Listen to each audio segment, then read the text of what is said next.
Ang Nobel Prize winner na nag-aral sa isang illegal underground university, si Marie Curie ay isa sa pinakakilalang scientist sa kasaysayan. Subalit, lingid sa kaalaman ng marami, hindi nakapag-aral ng mabuti si Marie sa kanyang secondary school dahil sa male-only policy ng University of Warsaw. Kahit isa siya sa pinakamatalinong estudyante sa paaralan, sa halip, itinuloy niya ang kanyang pag-aaral sa isang underground school na tinawag nilang Warsaw's Flying University na nagtuturo ng informal classes ng palihim. Noong 1891, nakapag-enroll si Curie sa Sorbonne University sa Paris at natapos ang kanyang degree sa physics at math sa loob lamang ng 3 taon.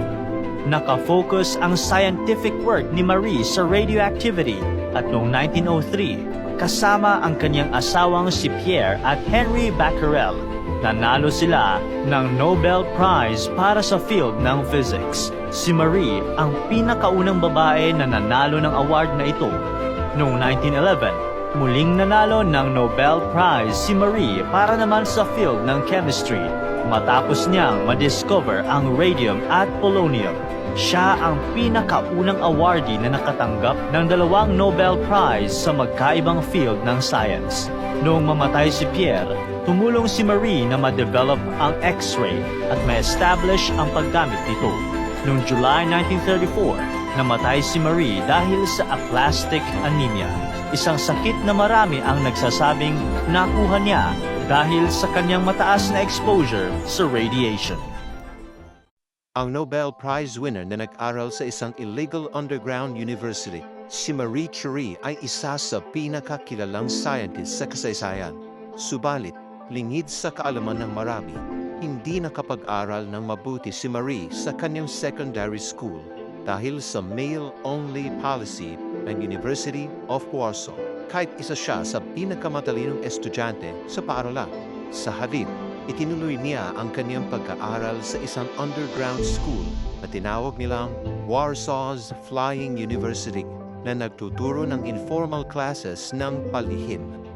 Noong 1891, nakapag-enroll si Curie sa Sorbonne University sa Paris at natapos ang kanyang degree sa physics at math sa loob lamang ng 3 taon.